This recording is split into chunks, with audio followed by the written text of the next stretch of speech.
अभंगाचा सरळ सरळ अर्थ असा आहे की नाथ महाराज या अभंगामध्ये म्हणतात, आवडे देवासी तोवाई का प्रकार, नामाचा उच्चार रात्रंदिना. त्या देवाला काय आवडतं का? त्या देवाला काय आवडतं? फक्त त्याच्याच नामाचा रात्रंदिवस उच्चार केलेल्या त्या देवाला आवडतं. म्हणून प्रत्येकाने नामस्मरण केलं पाहिजे. त्या भगवंताचं रात्रंदिवस नामस्मरण केलं पाहिजे. हेच त्या भगवंताला आवडतं. तुळशी माळ गळा गोपी चंदन टिळा, हृदयी कळवळा वैष्णवांचा. गळ्यामध्ये पवित्र अशी तुळशीची माळ घाला, कपाळावरती गोपी चंदन टिळा लावा आणि आपल्या हृदयामध्ये अंतकरणामध्ये वैष्णवांबद्दल महात्म्यांबद्दल आपल्या अंतकरणामध्ये जिव्हाळा ठेवा. हेच भगवंताला आवडतं. आषाढी कार्तिकी पंढरीची वारी, साधन निर्धारी आन नाही. वर्षामध्ये 24 एकादशी असतात, 2 वारी असतात. एक असते बापाची आणि एक असते आईची. एक म्हणजे आळंदीची आणि एक म्हणजे पंढरपूरची. या 2 वाऱ्या आपण आपल्या जीवनामध्ये आल्याच्या नंतर नित्यनेमानं या 2 वाऱ्या आपण केल्याच पाहिजे. एका जनार्दनी ऐसा ज्याचा नेम, तो देवा परम पूज्य जगी. आपण या भक्ती मार्गात उतरलो, आपण या क्षेत्रामध्ये उतरलो, मग त्याच्यानंतर एक तरी नियम आपल्या जीवनामध्ये महत्त्वाचा आहे. रोज संध्याकाळी माऊलींचा हरिपाठ वाचणे. जर पाठांतरात नसेल तर सकाळी लवकर उठून तुळशीला 1 तांब्या का होईना पाणी घालणे. आपल्या जीवनात हा एक तरी नियम पाहिजे. हेच भगवंताला आवडतं. हा झाला आपल्या अभंगाचा सरळ सरळ भावार्थ. विठ्ठल विठ्ठल विठ्ठल विठ्ठल विठ्ठल विठ्ठल विठ्ठल. बघा, अभंगाच्या भावार्थाकडे वळण्यापूर्वी ज्यांचा अभंग आज आपण या सेवेकरिता घेतलेला आहे त्यांचा जर विचार करून गेलो तर माझे नाथराय हे शांती ब्रह्म होते. त्यांच्यामध्ये काम क्रोध हा अजिबात नव्हता. वृक्षाची पाने हाले ज्याचे सत्ता, राहिली अनंता मग कोठे, किंवा ऐसा तू समर्थ ब्रह्मांडाचा धने. असा असणारा माझा भगवान परमात्मा, असा असणारा माझा भगवान परमात्मा, त्या परमात्म्याने सुद्धा माझ्या नातरायांच्या घरी 36 वर्षे चाकरी केली. आता तुम्ही म्हणाल काय काय केलं? तर 12 वर्षे चंदन घासलं, 12 वर्षे धुणं धुतलं आणि राहिलेले 12 वर्षे कावडीने पाणी भरलं. कावडीने पाणी जागरी चक्र पाणी वाहे, कावडीने पाणी जागरी चक्र पाणी वाहे, कावडीने पाणी जागरी चक्र पाणी वाहे, कावडीने पाणी जागरी चक्र पाणी वाहे. अनन्य भक्ती भावे, अनन्य भक्ती भावे, निरावंती जाची पाहे. ओ वाळू आरती माझ्या स्वामी एकनाथा, ओ वाळू आरती माझ्या स्वामी एकनाथा, ओ वाळू आरती माझ्या स्वामी एकनाथा, ओ वाळू आरती माझ्या स्वामी एकनाथा. बघा, माझ्या नातराईना राग हा अजिबात येत नव्हता. हे गावकरी मंडळींना काही सहनच होत नव्हतं. मग गावकरी मंडळींनी ठरवलं की नातराईना राग हा आणूनच द्यायचा. मग पहिला विडा एका ब्राह्मणानं उचलला. त्यानं काय केलं हो, तो नातराईंच्या घरी गेला. असा तसा गेला का? तर नाही. नातराई ज्या पाठावर भगवंताला बसवणार होते त्या पाठावर हा स्वतः जाऊन बसला. तरी सुद्धा माझ्या नातराईंना अजिबात राग आला नाही. उलट नातराई गिरिजा मातेला म्हणाले, अगं गिरिजा, आपल्या घरी मोठ्याचं लेकरू आलेलं आहे, चांगला स्वयंपाक कर. त्यावेळेस गिरिजा माता म्हणाल्या, बरं ठीक आहे. नंतर गिरिजा मातेने सर्व स्वयंपाक आटपला आणि जसा गिरिजा माता खाली स्वयंपाक वाढण्यासाठी वाकल्या तसा हा ब्राह्मण गिरिजा मातेच्या पाठीवर टपकन जाऊन बसला. तरी सुद्धा माझ्या नातराईंना राग आला नाही. उलट माझे नातराई गिरिजा मातेला म्हणाले, अगं गिरिजा, मोठ्याचं लेकरू आहे, त्या खळीला आलंय, त्याला पडू देऊ नको. त्यावेळेस गिरिजा माता म्हणाल्या, या पाठीला 4 लेकरं सांभाळायची सवय झाली, हे तर काय एकच आहे, तुम्ही टेन्शनच घेऊ नका, अजिबात पडू देत नाही. हे शब्द ऐकताच त्या ब्राह्मणाला पश्चाताप झाला. तो ब्राह्मण चटकन खाली उतरला आणि नाथरायांच्या व गिरिजा मातेच्या पायावर साष्टांग दंडवत घेतले. श्री संतांची माता चरणावरी साष्टांग हे करी दंडवत.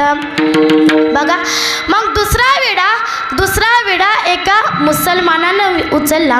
त्यानं काय केलं, हो, माझे नातराई ज्या रस्त्याने स्नानाला जायचे त्या रस्त्याला मोठे चिंचेचे झाड होते आणि जसं नातराई स्नान करून यायचे तसं तो ब्राह्मण त्या चिंचेच्या झाडावर बसलेलाच होता.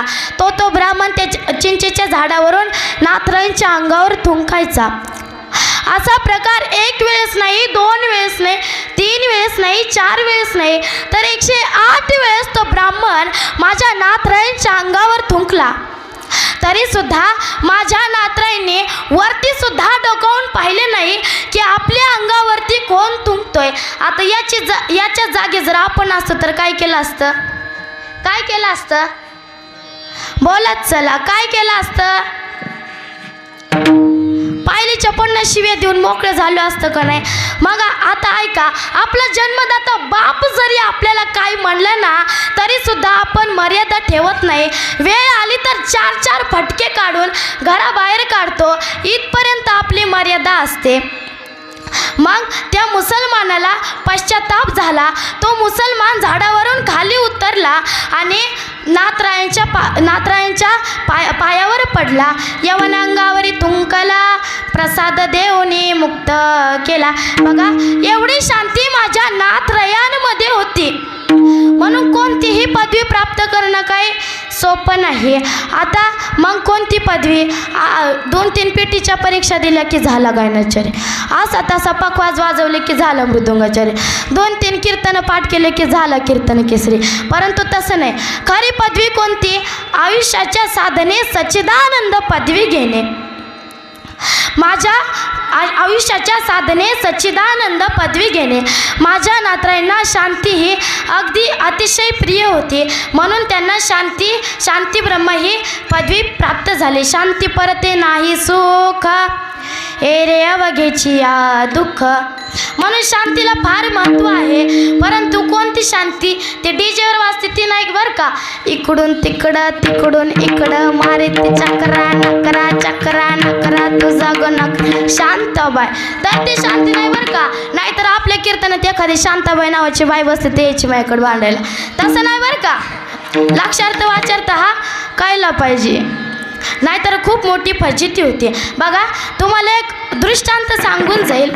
एके दिवशी काय झालं, एका माणसाला विंचू चावला. मग तो डॉक्टरांकडे गेला आणि डॉक्टरांना म्हणाला की डॉक्टर साहेब मला विंचू चावलाय, काहीतरी करा. त्यावेळेस डॉक्टर साहेबांनी त्याला एक इंजेक्शन दिलं आणि एक बँडेज पट्टी दिली.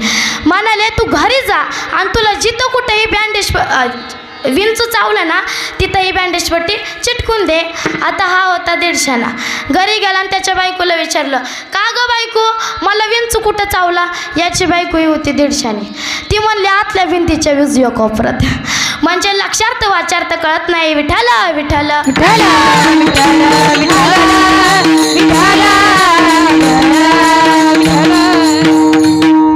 बघा, आठवलं म्हणून आज आणखी एक सांगते. एका मुलाची आजी एके दिवशी फार आजारी पडली. मग तो मुलगा पळत डॉक्टर साहेबांकडे गेला आणि डॉक्टर साहेबांना म्हणाला, डॉक्टर साहेब, माझी आजी फार आजारी पडली आहे, तिला खूप उलट्या होत आहेत, काहीतरी औषध द्या. मग डॉक्टर साहेबांनी एक औषधाची बॉटल दिली आणि सांगितलं, हे बघ, घरी जा आणि तुझ्या आजीला हे औषध हालून पाज, कारण हे खूप पॉवरफुल आहे. हा 150 घरी गेला आणि घरात कोण नसल्यामुळं त्यानं त्याच्या शेजारच्या मित्राला बोलवलं. त्याला म्हणलं, तू तिकडून पाय धर, मी इकडून हात धरतो. या दोघांनी काय केलं, म्हातारी हालून डायरेक्ट मारूनच टाकली. आणि मग ती मेल्याच्या नंतर हा डॉक्टर साहेबांकडे पळत बोंबलतच गेला. आणि मग परत रडत झालं? तो म्हणला मला काही सांगू नका, मला आत्ताची आत्ता माझी आजी जिवंत करून पाहिजे. डॉक्टर साहेब म्हणले अरे झालं तरी काय? तो म्हणला मला काही सांगायचं नाही, माझी आत्ताची आत्ता आजी जिवंत करून पाहिजे. डॉक्टर साहेब म्हणाले अरे झालं तरी काय ते नेमकं सांगशील? त्यावेळेस तो म्हणाला अहो तुम्हीच तर सांगितलेलं ना औषध खूप पॉवरफुल आहे, आजीला हलवून पाज. तुम्ही सांगितल्याप्रमाणे मी केलं. घरी गेलो, शेजारच्या मित्राला बोलवलं, त्याला म्हणलं तू तिकडून पाय धर, मी इकडून हात धरतो. आम्ही दोघांनी आजीला हलवले, पण ती जिवंत होण्याच्या अगोदर डायरेक्ट मरूनच गेली. त्यावेळेस डॉक्टर साहेब म्हणाले अरे मूर्खा, मी काय तुला आजीला हलवून पाज असं नव्हतं म्हणलं, औषधाची बॉटल हलवून पाज असं म्हणलेलं. म्हणजे लक्षार्थ वाचार्थ कळत नाही. विठाला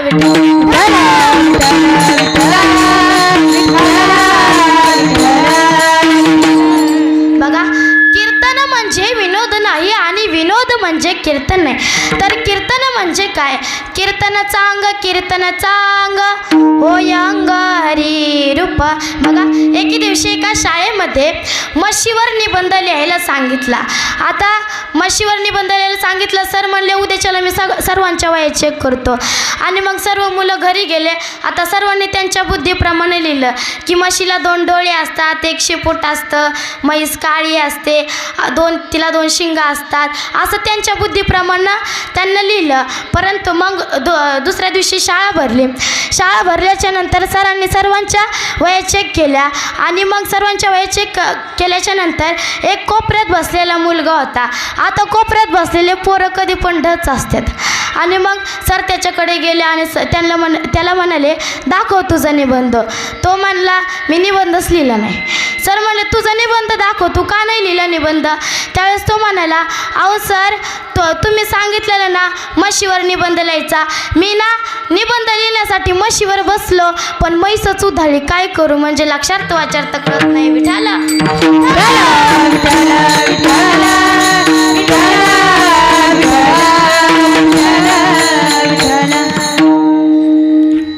बघा, म्हणून लक्षार्थ वाचार्थ हा कळला पाहिजे, नाही तर खूप मोठी फजिती होती. आपली मराठी भाषा अशी आहे, जिकडं वळाली तिकडं वळाली, तिची गाडी जिकडं जाईन तिकडं गेली असं म्हणून समजायचं. बघा, आता आपली भक्ती कशी असते?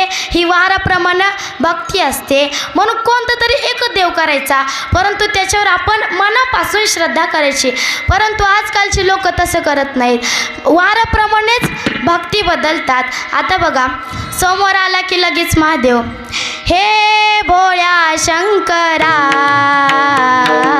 हे भोळ्या शंकरा, आवड तुला बेलाची, बेलाच्या पानाची, हे भोळ्या शंकरा, हे भोळ्या शंकरा. आता बघा, सोमवारी महादेव आठवतो. आता सोमवार गेला म्हणजे त्याच्यासोबत महादेवही गेला. आता मंगळवारी कोणता देव असतो सांगा बरं, तुम्हाला चांगलंच माहीत असेल. मंगळवारी कोणता देव असतो? कोणता देव असतो? कोणता देव असतो? तुम्हाला बोलता येत नाही का? थोडंसं बोलत जा ना. कोणता देव असतो? देवी असते बघा, थोडं बोलत जा. तुम्ही जर बोलले नाही तर मी पण नाही बोलणार. बघा, ही देवी असते. लगेच देवी आठवते. लगेच चांदण्या महाले हसली गोड गाली, चांदण्या महाले हसली गोड गाली, नटून स्वार पालखीत झाली, नटून स्वार पालखीत झाली, माझी अडाई गरबा खेळाया निघाली, माझी अडाई गरबा खेळाया निघाली, माझी अडाई गरबा खेळाया निघाली, माझी अडाई गरबा खेळाया निघाली.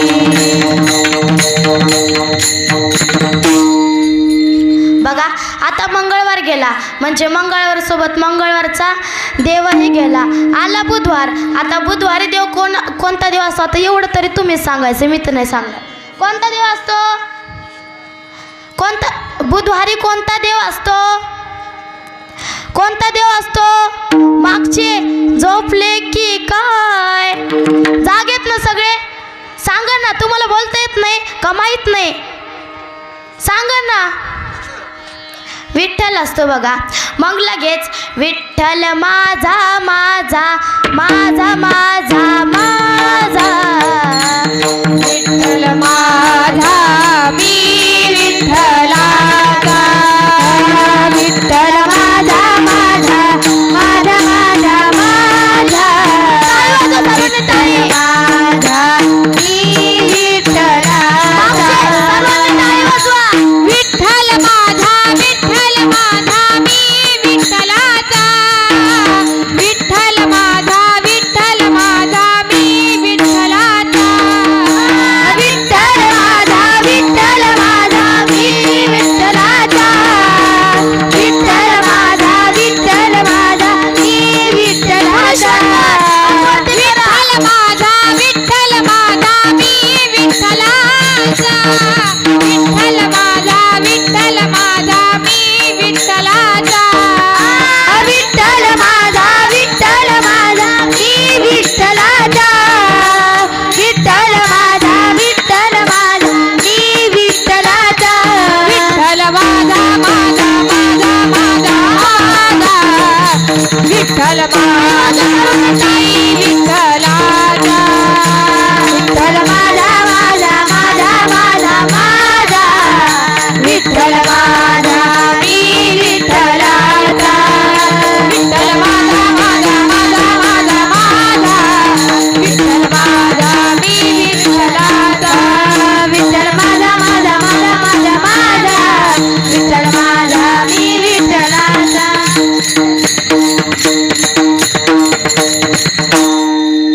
आता बघा, बुधवार गेला म्हणजे बुधवार सोबत बुधवारचा देव विठ्ठलही गेला. आला गुरुवार. आता गुरुवारी कोणता देव असतो? गुरुदत्त. लगेच दिगंबरा दिगंबरा श्रीपाद वल्लभ दिगंबरा, दिगंबरा दिगंबरा श्रीपाद वल्लभ दिगंबर. आता बघा, गुरुवारचा देव झाला. लगेच गुरुवार गेला की लगेच गुरुवारसोबत गुरुवारचा देव दत्तगुरूही गेले. आता आलं शुक्रवार. शुक्रवारी कोणता देव असतो हे तर सर्वांना माहीतच असेल. कोणता असतो? मागचे झोपले की काय? तुम्हाला कुणालाच माहित नाही? मागं धरून मी एकटीच बोलते, तुम्ही कुणीच काहीच बोलत नाही. जाऊ द्या. शुक्रवारी देवी असते.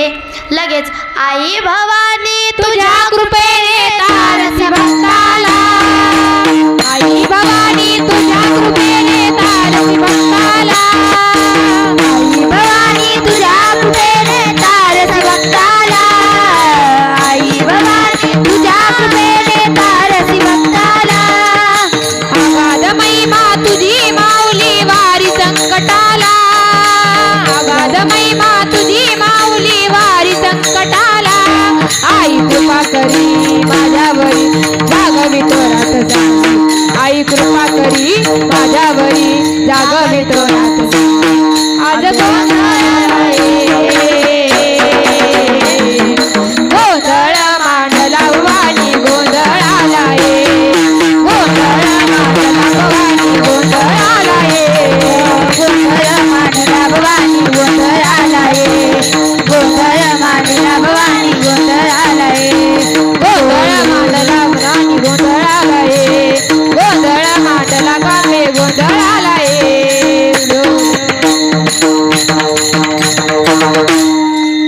बघा, आता शुक्रवार गेला म्हणजे शुक्रवार सोबत शुक्रवारचा देवही गेला. आला शनिवार. शनिवारी कोणता देव असतो? मारुती. लगेच हे दुःख भंजन मारुती नंदन, सुन लो मेरी पुकार, पवन सुत बिनती वारंवार, पवन सुत बिनती वारंवार. आता बघा, शनिवार गेला म्हणजे शनिवार सोबत शनिवारचा देवही गेला. तेवढं तरी म्हणा, देवही गेला. मग आला रविवार. रविवारी कोणता देव असतो? आता हे तर मला माहिती आहे, सर्वांनाच माहिती आहे. कोणता देव असतो? खंडोबा. मग लगेच खंडोबाची कारभारी ना,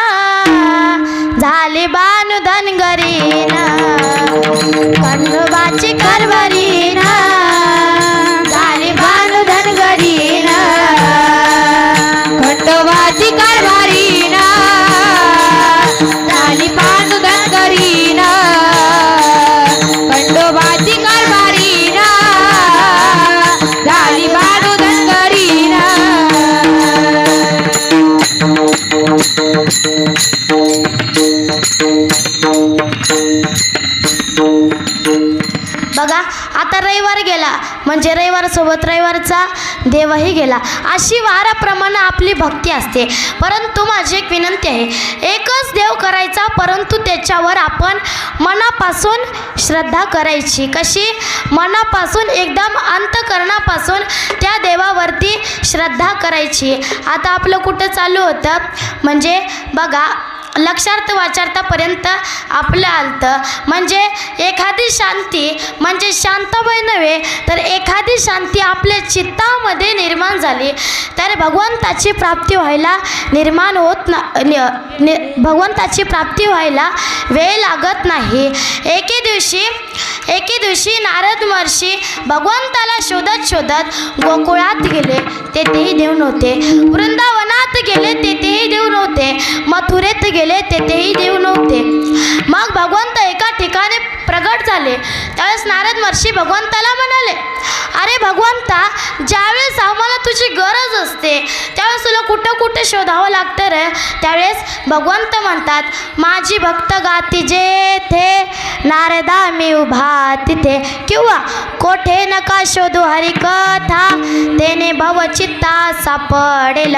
जेथे माझं कीर्तन भजन प्रवचन चालू असतं तेथे माझं वास्तव्य असतं. जेथे माझं गुणवान गातात तेथे मी उभा असतो. म्हणून शांतपणे माझं नामस्मरण करा. हेच भगवंताला आवडतं. हेच पैठण निवासी नाथ महाराज अभंगाच्या प्रथम चरण. आवडे देवाची तो एका प्रकार, आवडे देवाची तो एका प्रकार, आवडे देवाची तो एका प्रकार, आवडे देवाची तो एका प्रकार. नामाचा उच्चार रात्रंदिन, नामाचा उच्चार रात्रंदिन, तुळसी माळ गळा गोपी चंदनीला, तुळसी माळ गळा गोपी चंदनीला, तुळसी माळ गळा गोपी चंदनीला, तुळसी माळ गळा गोपी चंदनीला, गोपी चंदनीला, गोपी चंदनीला. आवडे देवासी तो ऐका प्रकार, आवडे देवासी तो ऐका प्रकार, नामाचा उच्चार रात्रंदिवस. त्या भगवंताला काय आवडतं? फक्त आणि फक्त त्याच्या नामाचा रात्रंदिवस उच्चार करायला केलेला त्याला त्या भगवंताला आवडतं. म्हणून आपण नामस्मरण केलं पाहिजे. कारण कलियुगामध्ये नामस्मरणाला फार महत्त्व आहे. बघा आपल्या महाभारताचं युद्ध संपलं. पाचही पांडव एकत्रित भगवंताकडे आले. भगवंताला म्हणाले, भगवंता, येणारं युग हे कसं आहे हे तू आम्हाला सांग. त्यावेळेस भगवंत म्हणाले, येणारं युग हे कसं आहे हे मी तुम्हाला सांगणार नाही तर प्रत्यक्षात दाखवून देणार आहे. त्यावेळेस भगवंताने पाचही पांडवांना सांगितलं की तुम्ही 5 दिशेने जा, तुम्हाला 5 आश्चर्य दिसतील.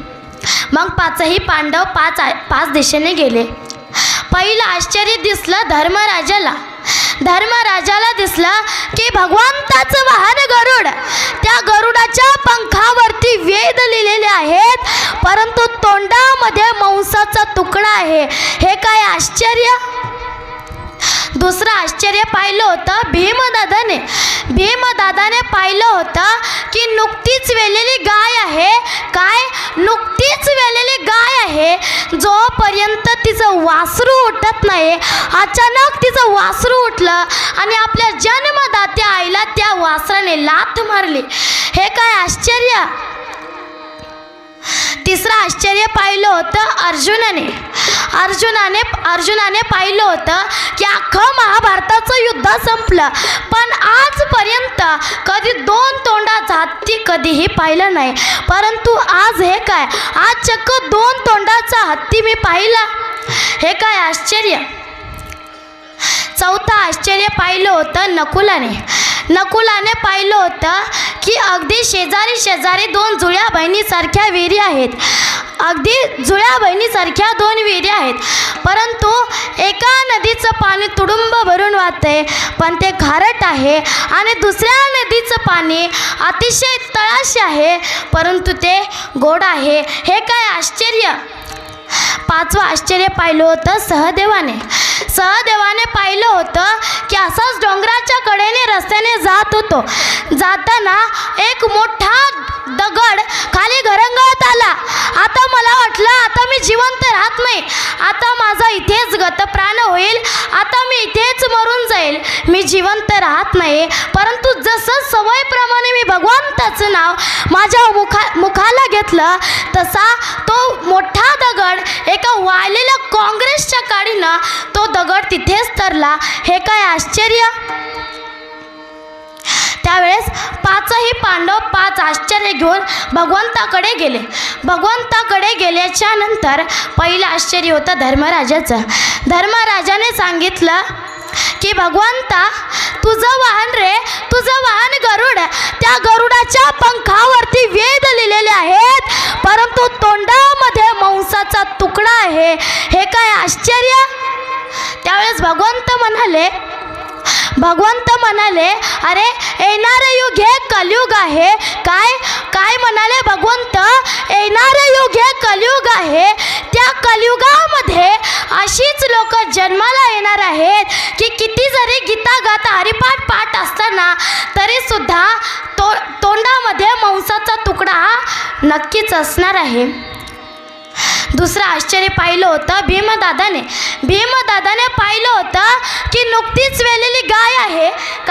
नुकतीच वेलेली गाय आहे, जोपर्यंत ती उठत नाही अचानक तिचं वासरू उठलं आणि त्याच्या जन्मदात्या आईला त्याने लाथ मारली. हे काय आश्चर्य. त्यावेळेस भगवंत म्हणाले भीमा येणारे युग हे कलियुग आहे. काय म्हणाले, येणारे युग हे कलियुग आहे. त्या कलियुगामध्ये अशीच लोक जन्माला येणार आहेत की आपण आईवडिलांच्या पायावर डोकं ठेवायचं तर आईवडिलांच्या डोक्यावर पाय ठेवणारी औलाद या कलियुगामध्ये जन्माला येणार आहे. तिसरं आश्चर्य होतं अर्जुनाचं.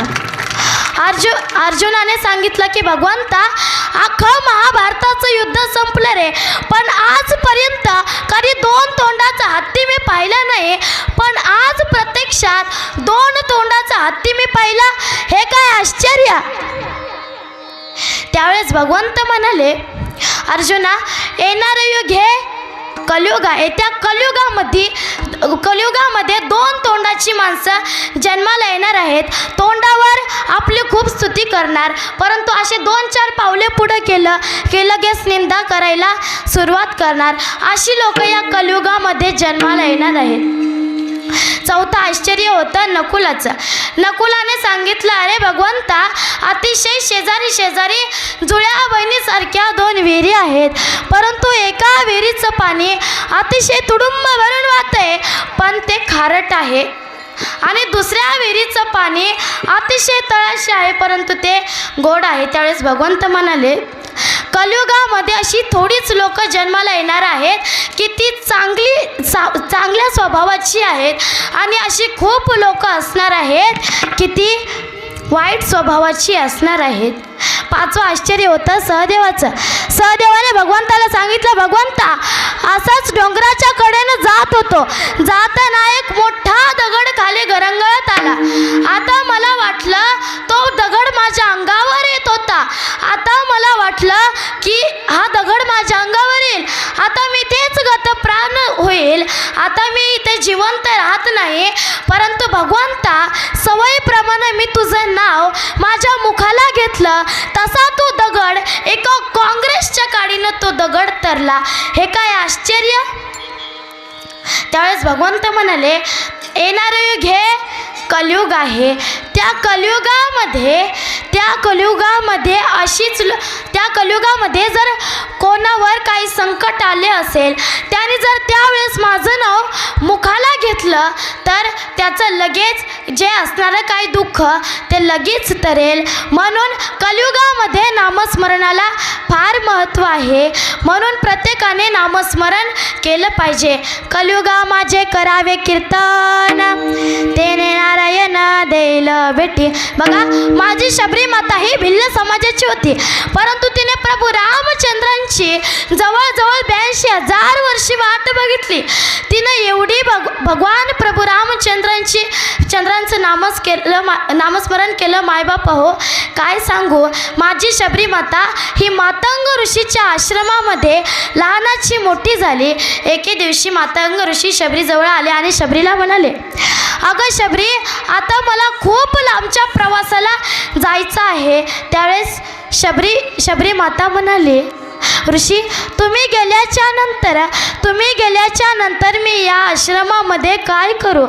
त्यावेळेस मातंग ऋषी म्हणाले, हे बघ, मी गेल्याच्या नंतर तू या आश्रमामध्ये फक्त आणि फक्त त्या प्रभू रामचंद्रांची वाट बघ. कारण प्रभू रामचंद्रांशिवाय या आश्रमामध्ये कोणी येऊही शकत नाही आणि येणारही नाही. तेव्हापासून शबरी माता रोज प्रभू रामचंद्रांची वाट बघू लागली. मायबाप हो, 1-2 किलोमीटर रस्ता ती आपले केसाने रस्ता झाडत होती. बागेमध्ये जाऊन सुंदर अशी फळे फुलं आणायची, रस्त्यावर आतरायची. केसाने रस्ता का झाडायची? कारण माझ्या प्रभू रामचंद्रांचे पाय कोमल आहेत, त्यांच्या पायामध्ये काटा मोडू नये म्हणून ती केसाने रस्ता झाडायची आणि म्हणायची, जब मेरे राम जी का बना होगा, जबरी के कुटियों का पावन होगा. जब मेरे राम जी का बना होगा, जबरी के कुटियों का पावन होगा. जब मेरे राम जी का बना होगा, जबरी की कुटिया का पावन होगा. जब मेरे राम जी का बना होगा, जबरी के कुटिया का पावन होगा. आएंगे रघुराम में तो आसन पे बिठाऊंगी, मीठे मीठे बेर अपने हाथों से खिलाऊंगी. आएंगे रघुराम अपने आसन पे बिठाऊंगी, मीठे मीठे बेर अपने हाथों से खिलाऊंगी. साथ साथ लखन जी का दर्शन होगा, जबरी के कुटियों का पावन होगा. जब मेरे राम जी का बना होगा, जबरी के कुटियों का पावन होगा. जब मेरे राम जी का बना होगा, जबरी की कुटिया का पावन होगा. जब मेरे राम जी का बना होगा, जबरी की कुटिया का पावन होगा. मायबाप हो, माझ्या शबरी मातेने प्रभू रामचंद्रांची 82,000 वर्षे वाट पाहिली. एके दिवशी प्रभू रामचंद्र लखनजी जवळ आले आणि लखनजींना म्हणाले की आज आपल्याला आपल्या मातेला भेटण्याकरिता जायचं आहे. त्यावेळेस लखनजी म्हणाले, सुमित्रा, कैकेयी आणि कौशल्या या 3 माता सोडून आपली 4थी माता कोणती? तेव्हा प्रभू रामचंद्र म्हणाले, या 3 मातेने आपली फक्त 14 वर्षी वाट बघितली, परंतु त्या मातेने आपली जन्मोजन्मी वाट बघितलेली आहे. तिला आज आपल्याला भेटण्याकरिता जायचं आहे. त्यावेळेस प्रभू रामचंद्र आणि लखनजी शबरी मातेला भेटण्याकरिता गेले. त्यावेळेस शबरीचं नामस्मरण सुरू होतं. श्रीराम जय राम जय जय राम, श्रीराम जय राम जय जय राम, श्रीराम जय राम जय जय राम, श्रीराम जय राम मागच्या पुढच्या सर्व राम, श्रीराम जय राम जय जय राम, श्रीराम जय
वेळेला शबरी मातेकडे गेले.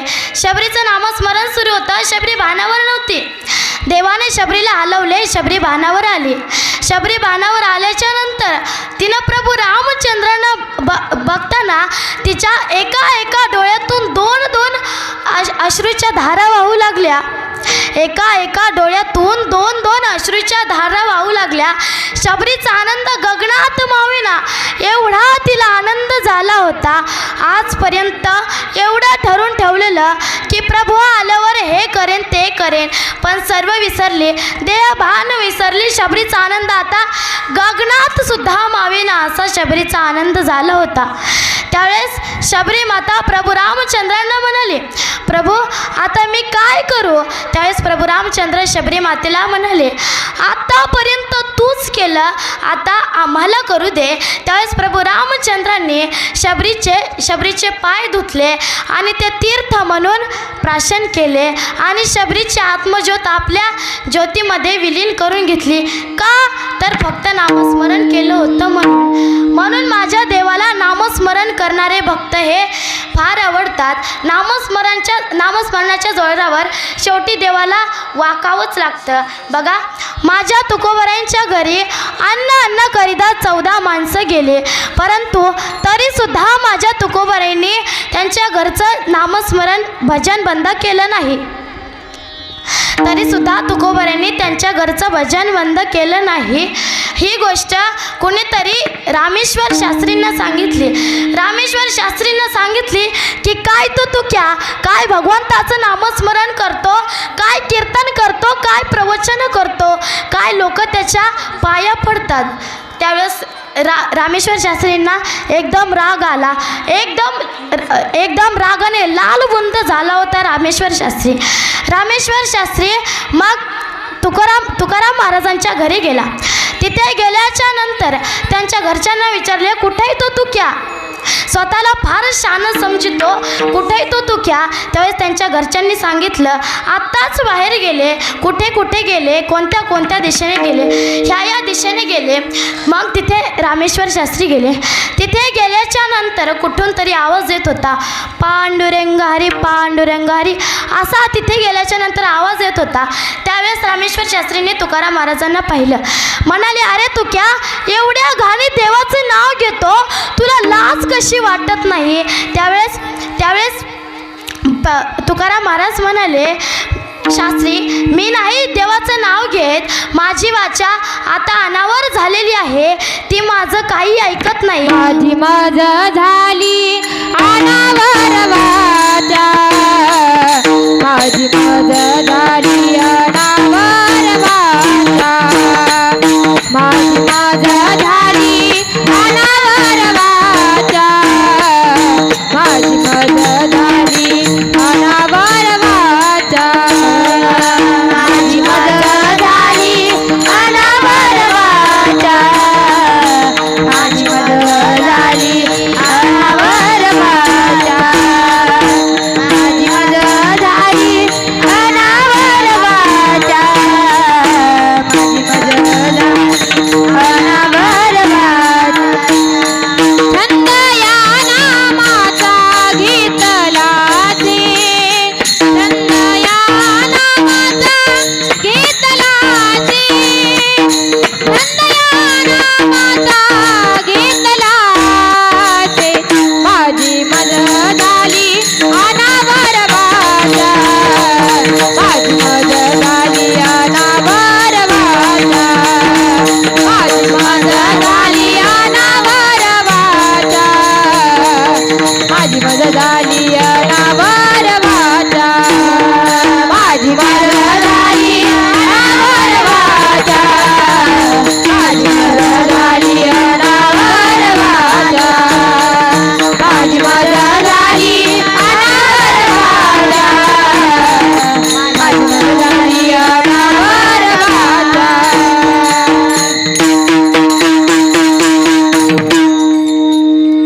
माझी मज झाली अनावर वाचा, छंद या नामाचा घेतला असे. आता आपण आपल्या वारकरी संप्रदायाप्रमाणे एकदा भजन घेऊयात. महिला मंडळ सर्वांनी एकदा वरती हात करा. फक्त महिला मंडळ बरं का, मागच्या पुढच्या सर्वजण मला दिसत आहेत. फक्त महिला मंडळ सर्वांनी हात वरती केले. आता माझ्या पाठीमागे सर्वांनी भजन म्हणायचं बघा. नामदेव जनाबाई, नामदेव जनाबाई, मोठ्याने म्हणा सर्वांनी. नामदेव जनाबाई, आवाजच येत नाही, मोठ्याने म्हणा. नामदेव जनाबाई, सोपान काका मुक्ताबाई. नामदेव जनाबाई, सोपान काका मुक्ताबाई. नामदेव जनाबाई, सोपान काका मुक्ताबाई. मागच्या बाया बोलत नाही बघा. म्हणल्या दोघी तिघी तरी होईना म्हणल्या विठ्ठला विठ्ठला